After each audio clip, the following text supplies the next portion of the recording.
By using this presentation, I am going to explain some basic topics under applied statistics. Let's begin chapter 1. Before studying the statistics, you have to know what the parameters and statistics are. See, this is my population. There are a lot of stuff inside my population.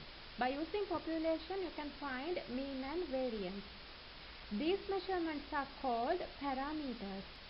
Next, I am going to select sample from my selected population. I choose these stuffs randomly. After, you can find mean and variance from selected sample. These measurements are called statistics.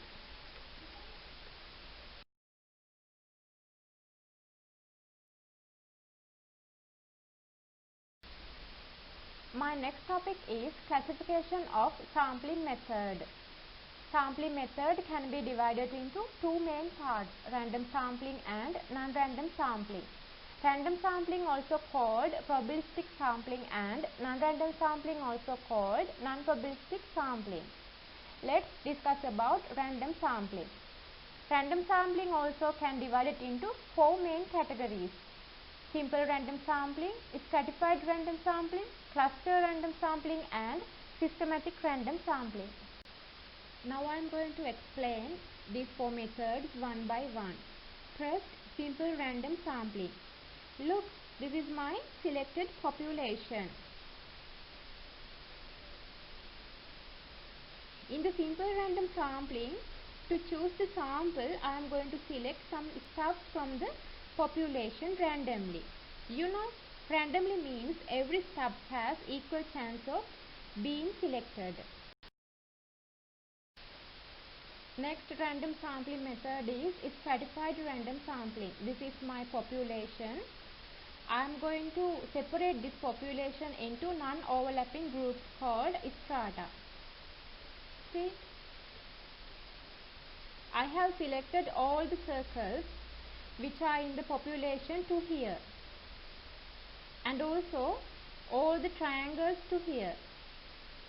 Finally, all the squares to here. These are my stratas. There are 3 stratas. After selecting stratas, I am going to find my sample. See, I took 2 circles from here. If you want, you can take any number of circles from the strata. And 3 triangles from here and 1 square from here. This is my sample. Make sure that everything should be selected as randomly, because these methods related to random sampling method. Strata 1, strata 2 and strata 3. By using stratas, I have selected my sample.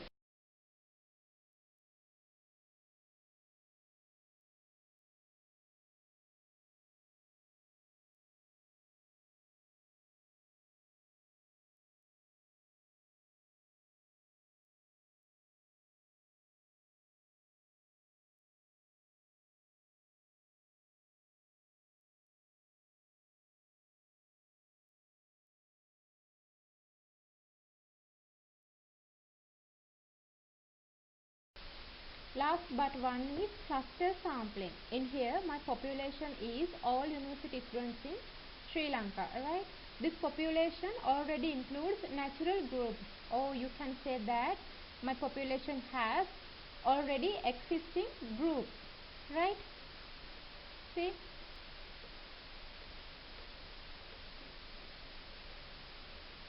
Rajarata University students, Moratu University students, Jaipur University students and Peradeniya University students.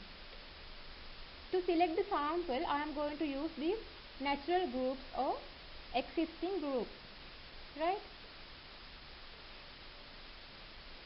I took 3 students from Rajarata, 5 from Moratuwa, 2 from Jaipur and 4 from Peradeniya. See, this is my sample.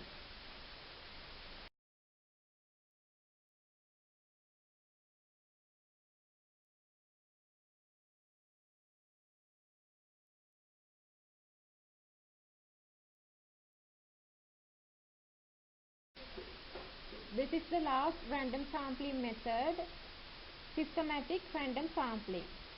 This is my population. To select my sample, I am going to start from this phase. It is my preference. If you want, you can select any phase as a starting point. To fill the sample, I am going to select every fourth person from the starting point. See, every fourth person. Finally, I got my sample. I selected the sample using systematic conditions. This is my sample.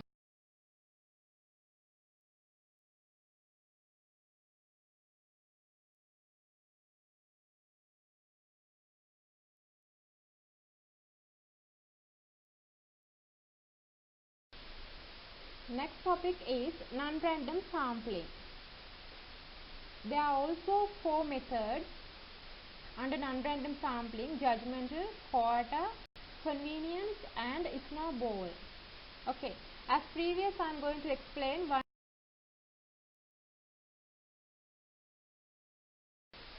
The first non-random sampling method is judgmental non-random sampling method. It means researcher can choose his sample using his preference. It means sample based on researcher's existing knowledge or his professional judgment.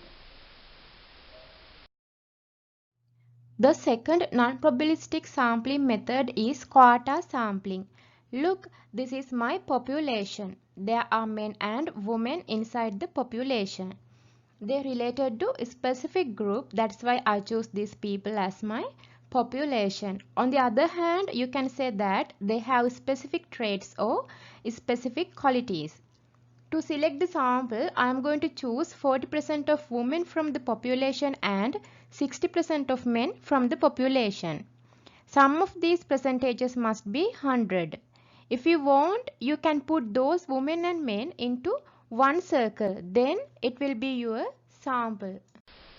Next, non-probabilistic sampling method is convenience sampling method. See, the circled person is the researcher. As name implies, researcher intends to select most convenient people to him over other people. You can say that a group of people easy to contact or easy to reach to the researcher, called as convenient non-random sampling. Now you can take these 5 people as your sample.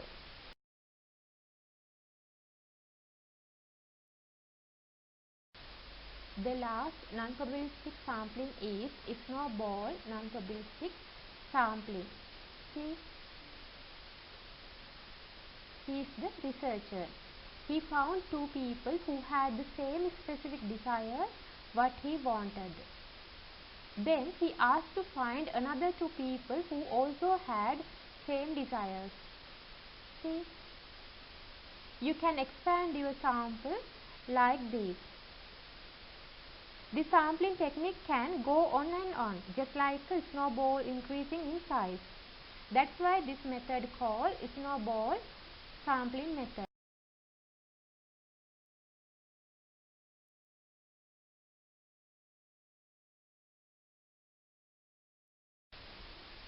Next topic is biasness and unbiasedness. First of all, I am going to explain what the biasness is. Biasness occurs when parameters differ from the statistics. Let's see the example. I am going to check the average height of difference by looking for a sample of 9 students. I took all 9 students from basketball team. That sample would not be reflectable height of everyone in the school because basketball players intend to be tall over other students, right? So in here measurements, statistics can be differ from the parameters.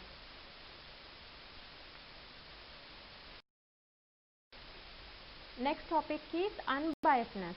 Unbiasedness means if every individual or the element in the population has an equal chance of being selected.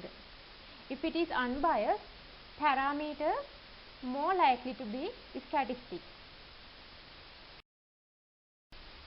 Next topic is survey errors. Survey errors can be divided into two parts, sampling error and non-sampling error. First of all, I am going to explain sampling error. In the sampling error can be occurred in the way of sample has been selected. See, in here 4 colored people and in the sample only 2 colored people. See, you can see selected criteria is not accurate in this example. So, there can be sample error. To reduce the sampling error, you have to increase the sample size. Okay, my final topic or my last topic is non-sampling error. Non-sampling error occurs when wrong concept and error due to misunderstanding the question, response error or omission of unit in the sampling frame. Have a nice day. Bye.